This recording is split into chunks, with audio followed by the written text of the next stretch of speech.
अस्सलाम वालेकुम। क्या आपकी थीसिस में इंट्रोडक्शन, बैकग्राउंड और कॉन्टेक्स्ट सब मौजूद हैं, लेकिन सुपरवाइज़र साहब फिर भी कहते हैं बात वाज़ेह नहीं हो रही, तो मसला शायद मालूमात की कमी नहीं बल्कि तरतीब की कमी है। रिसर्च प्रॉब्लम और रिसर्च गैप पर अलग वीडियोस पहले रिकॉर्ड हो चुकी हैं, उनके लिंक्स कमेंट सेक्शन में मौजूद हैं। अभी हम सिर्फ 3 टर्म्स समझेंगे: इंट्रोडक्शन, बैकग्राउंड और कॉन्टेक्स्ट। सबसे पहले इंट्रोडक्शन आपकी तहकीक का आगाज़ है। ये रीडर को बताता है कि आपका मौजू क्या है और ये अहम क्यों है।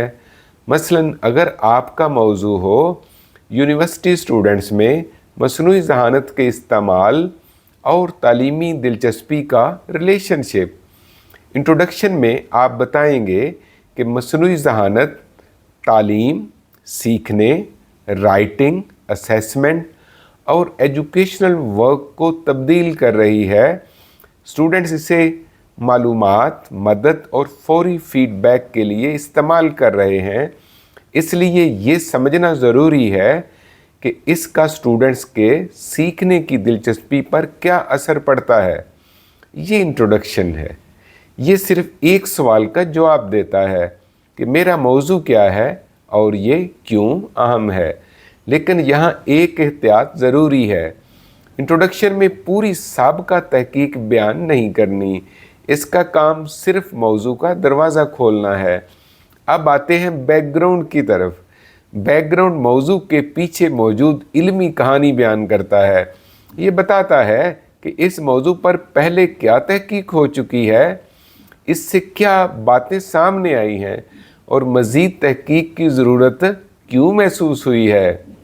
इस मिसाल में बैकग्राउंड ये बता सकता है कि मुख्तलिफ़ तहकीकात के मुताबिक मसनूई ज़हानत फौरी फीडबैक, ज़ाती नौइयत के सीखने और मालूमात तक आसान रसाई में मददगार है। लेकिन बाज़ तहकीकात ये भी बताती हैं कि इसके गलत इस्तेमाल से गैर मुसद्दक़ा मालूमात पर इंसार, तालीमी बददियानती और सोचने की सलाहियत में कमी जैसे मसाइल पैदा हो सकते हैं। ये बैकग्राउंड है। इसका सवाल है, इस मौजू पर पहले क्या मालूमात मुयस्सर हैं और मज़ीद तहकीक क्यों ज़रूरी है। बैकग्राउंड सिर्फ मालूमात इकट्ठी करने का नाम नहीं, हर बात को आपकी तहकीक की ज़रूरत की तरफ ले जाना चाहिए। अब आते हैं तीसरी चीज़ की तरफ, जो कॉन्टेक्स्ट है। कॉन्टेक्स्ट वो मखसूस तालीमी माहौल है जहां आपका मसला मौजूद है। ये बताता है कि मसला कहाँ पर है, किन लोगों के दरमियान है और इस माहौल की कौन सी ख़ास बात इसे अहम बनाती है। मसलन पाकिस्तान की बाज़ निजी यूनिवर्सिटीज़ में स्टूडेंट्स और टीचर्स मसनूई ज़हानत के टूल्स को बहुत ज़्यादा इस्तेमाल करते हैं, लेकिन हर अदारे में तरबियत, डिजिटल फैसिलिटीज़, असेसमेंट पॉलिसी और तालीमी दियानत के असूल यकसा नहीं हैं। कुछ असातिज़ा को बाकायदा तरबियत हासिल नहीं, जबकि तलबा मुख्तलिफ सतहों पर इन टूल से काम ले रहे हैं। कंटेक्स्ट सिर्फ शहर या अदारे का नाम नहीं होता, ये एक मखसूस माहौल की वो हकीकत है जो आपके मसले को मानी पहनाती है। अब तीनों को एक एक जुमले में याद रखते हैं। इंट्रोडक्शन कहती है मेरा मौजू क्या है और ये क्यों अहम है। बैकग्राउंड कहता है इस मौजू पर पहले क्या मालूम है और मज़ीद तहकीक क्यों ज़रूरी है।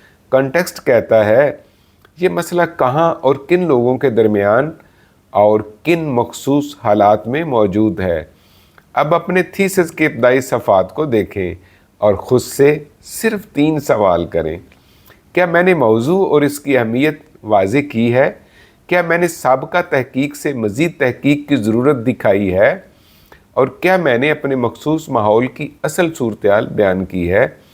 ये तीनों अलग और वाज़ेह हों तो आपके थीसिस की दलील भी वाज़ेह हो जाएगी।